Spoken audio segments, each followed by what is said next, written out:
Hey, Mama. I just wanted to see how you're doing. I just want to let you know I love you. And, yeah, we could talk later. Hey, Mama. I just wanted to see how you're doing. I just want to let you know I love you. And, yeah, we could talk later. All right, bye. As you know, on July the 19th, 2021, a rancher out there in the desert searching for his cattle, tracking them down, ran into my son's vehicle in this ravine right here behind me in this situation. As we all know now, everything my son was wearing on his body was on the ground in a pile, a few feet away from that vehicle. Things like all his clothing, his underwear, his shoes, his socks, his wallet.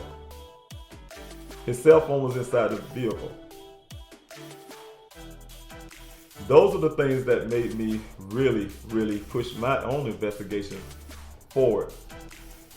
And the reason why I started my own investigation, keeping records, recording everything I did with the Buckeye Police Department, recording phone calls, recording meetings, because I had a feeling that one day these things would come in handy. And today, they have. So I continued my investigation by hiring a private investigator who could tell me what happened to my son's vehicle, because I was dissatisfied with the story from the local police department, who told me that this vehicle turned over and flipped over and rolled and bounced, and somehow with all of that, my son escaped injury. There was no blood found in the vehicle, but yet at the same time they say they believe he had a severe head injury. Hearing those contradictory things, I just knew something wasn't right. As a layperson, I can look on this ground and see my son's clothing. Some say I may be a little biased. Yes, I can say that. I'm a father. My son was in this thing or was not in this thing. But all I know, his clothing was on the ground. All I know is that the vehicle was found in the ravine looking like that. All I know is that if anybody was in an accident like that, I would think there would be some indication of some type of injury. We've seen far less damage on vehicles where people are injured. So dissatisfied with what I've seen, I continued my investigation. Like I said, I hired my own investigator to tell me what happened to this vehicle, which he did. He and I spent many days contemplating on everything that he found. And with this evidence, we was very worried of why the local police department who's in charge of this case did not act. Reluctantly, as always done, passed on everything I found, everything my investigator found, to the Buckeye Police Department. When we did so, we didn't get the response that we thought we would get, because our goal was to work with the Buckeye Police Department to share what we found and to hopefully get some things that we hope that they found, and we come to an answer to find out what happened to my son. Instead of having the opportunity to work together, that department shut down on me. They would not answer my calls anymore. They wouldn't reach out to me for a while.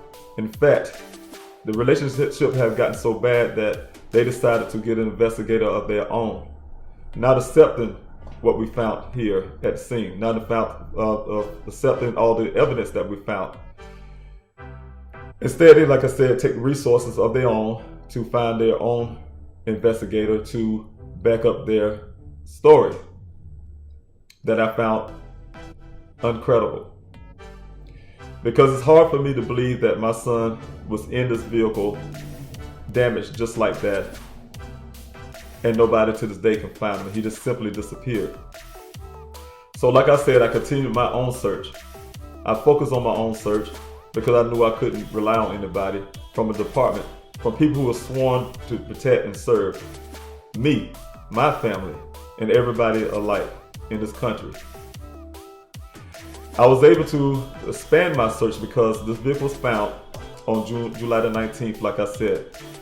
That very weekend after the vehicle was found, I expanded my search to not only cover the well site, but also to cover this crash site where the vehicle was found.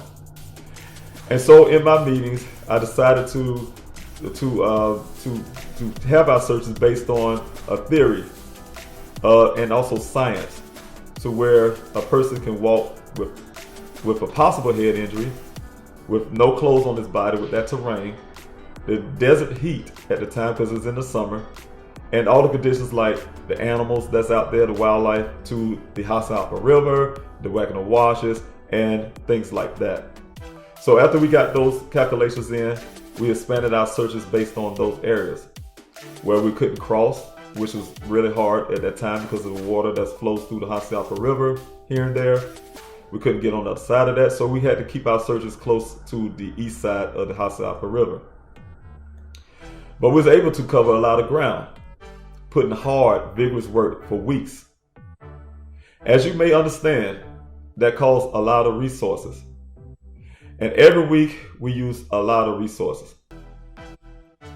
And so that's the reason why it was very important when I first started my searches to open up a GoFundMe. Because as you know, I have came here from South Carolina to find my son. I had the responsibility still to this day to my home in South Carolina and also my responsibilities here. And I needed a little bit of help. So I reached out to the community reached back to me. And to this day, the community has been the champion piece of everything I'm doing this far. Making banners like you see right here behind, putting things on cars, trying to get awareness, renting out ATVs, UTVs, and everything we need to do searches properly. Using services like aircraft, drones, or whatever, everything we need to do the searches properly. To follow leads, to have gas money to go follow leads in different cities, to passing out flyers, making flyers to every place we can. So you can understand that it's a lot of resources used at all times, every day, every week. We constantly using resources. Money is constantly going out. So I'm depending a lot on the community. As you know, like I said, I was doing my investigation and also doing my search. And all my searches were based on different things. Like I said, at first, it was based on the place my son was last seen, and that was that well site. Then secondly, like I said, where this vehicle was found. And because of everything that I found to this point, that would suggest that something possibly happened to my son, and that's possibly my son may have escaped somehow. Unsure of any of those answers, I have decided to open also a city search. And my city searches to this date has expanded.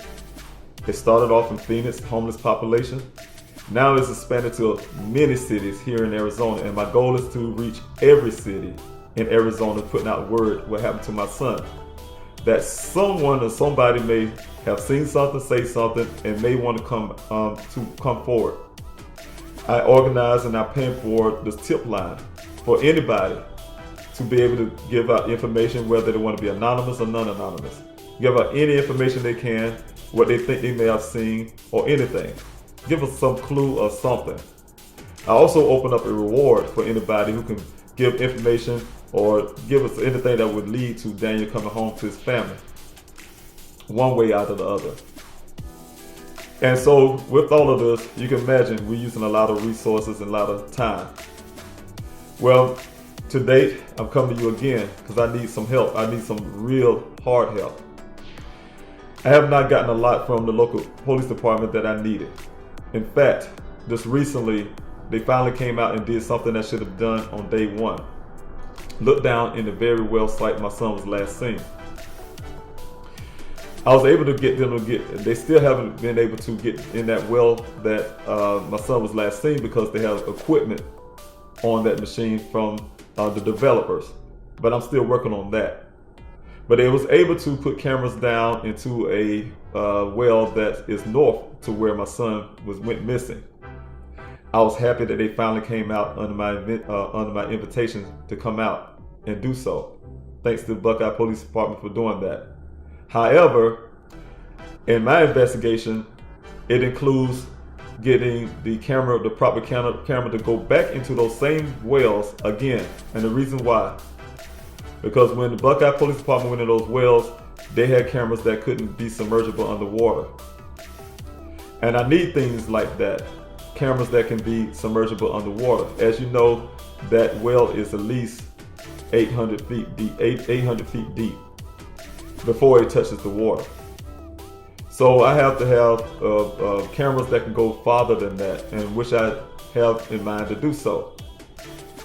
So having to take this camera out there, I will be taking a camera down into the water and search every well in that area underneath the water to look down there and properly search these wells. And to do so, I need resources to be able to do so, to purchase these equipment to do so. The second thing is, because I've been doing research and also been doing investigation on my own ever since day one, my investigation had moved forward with all the information that I collected, everything that I have found. I'm getting closer and closer to an answer to what happened to my son. And to close some of these answers that I have, like I said, I need the resources. And the resources I need will cover the cost of getting this vehicle right here processed that wasn't done at the scene. To do this myself, like I said, I'm Daniel's father. I came here to find my son, and I came here to make sure that the search for my son and the investigation and everything else is done properly. From day one, I've been on here on the ground. I'm not on vacation. I'm not running around doing anything but searching for my son. And I'm serious on my job of finding my son. So like I said, I had to start my own investigation along with hopefully getting the Buckeye Police Department to work with me. So at this point, like I said, finding out that this vehicle wasn't processed at the scene, find out that the clothing hasn't been, no forensics have been done on the clothing. So these are the things I have to do myself, and it's very costly. So this is the next phase of my investigation. I'm processing this vehicle. I'm processing everything that's found at the scene, including the cell phone. I'm processing the computers that I have from my son's apartment, his personal computer. Everything that is electronic had to be processed. But at the same time, it costs money. So I'm put in the dilemma right now. It's very important for me to keep the searches going that I'm doing, the efforts with the passing out the flyers to,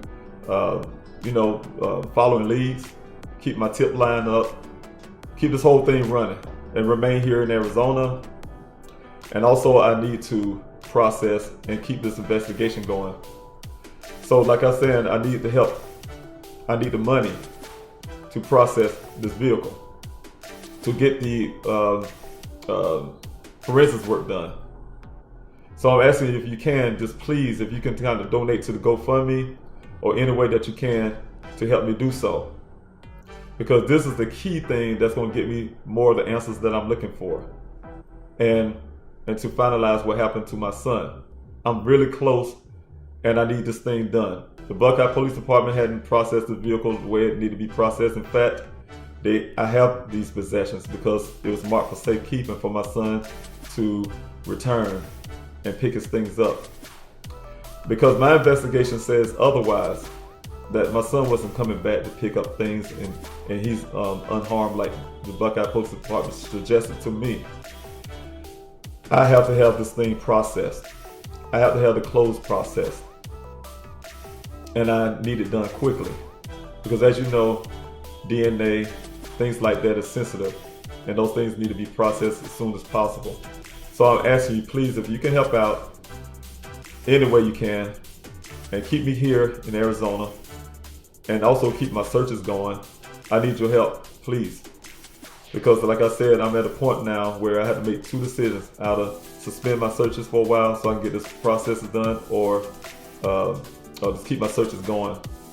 And I'm at this crossroad right now where I can keep the searches going, but I won't be able to process and do this forensics work. So I want to do both. I need to do everything. I need to do everything as possible that I can to find my son.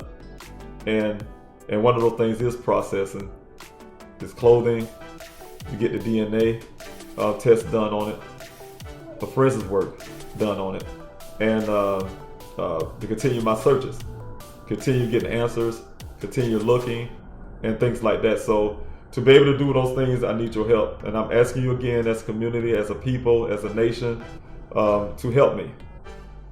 My son has never given up on anything. I have not given up on him to this date.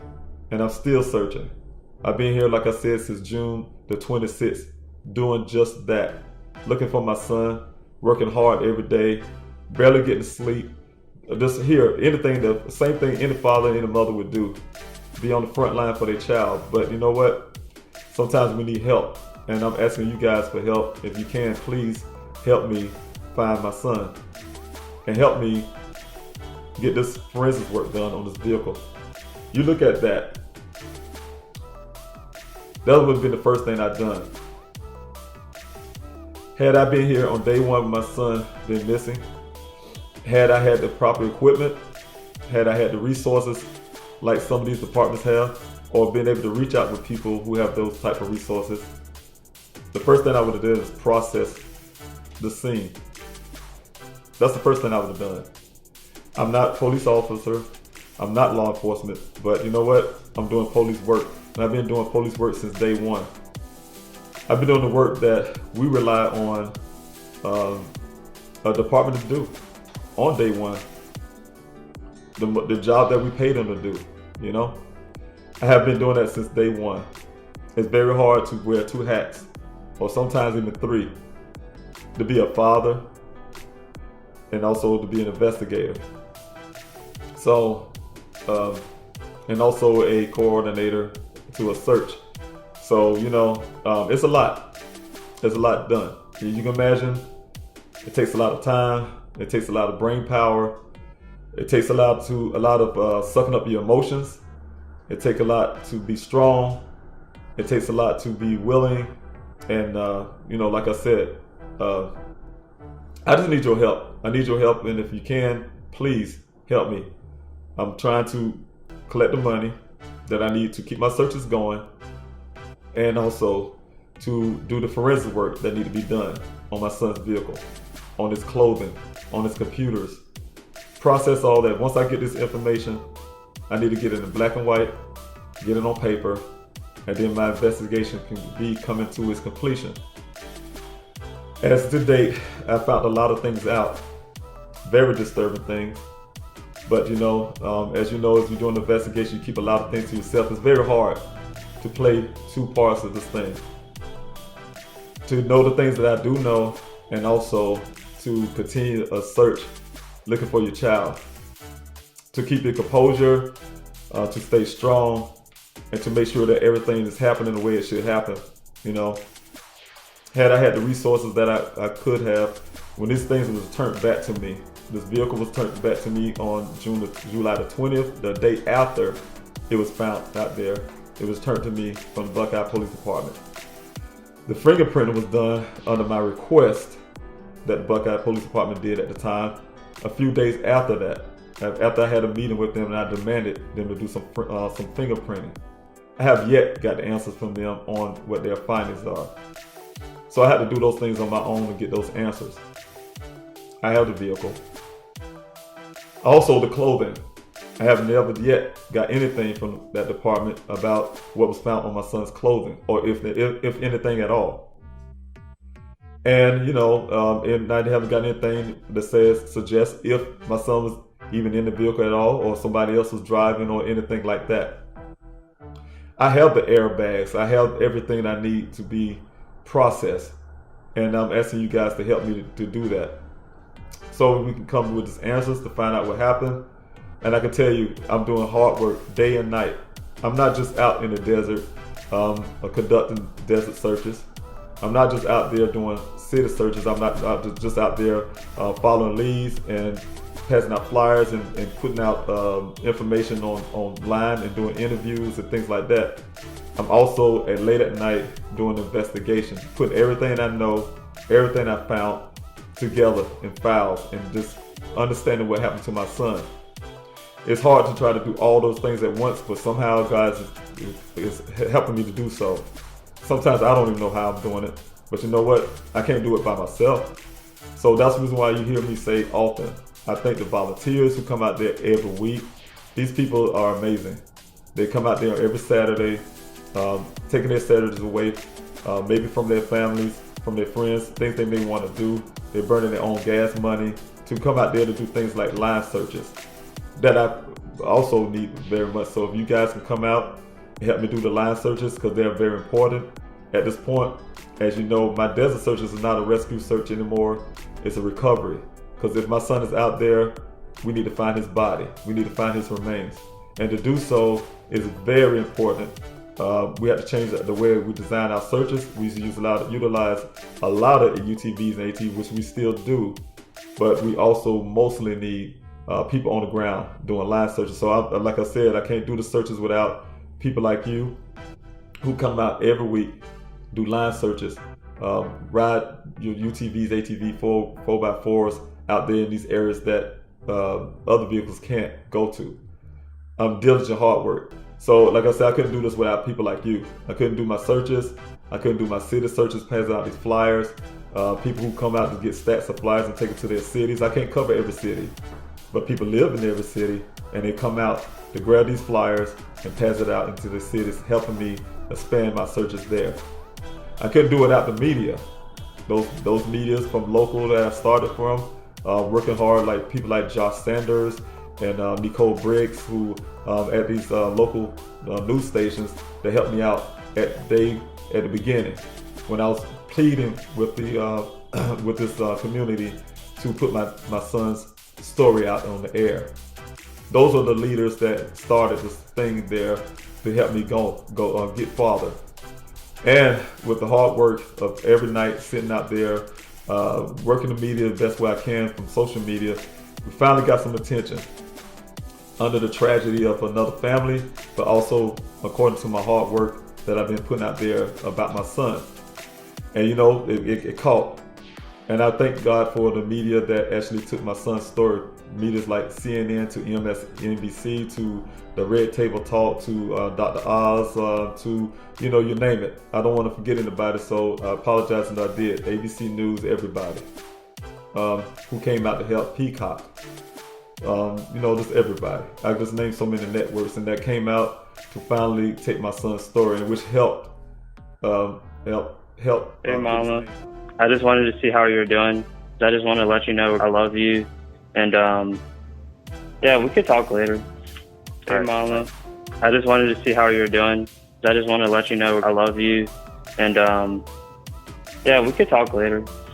All right, bye.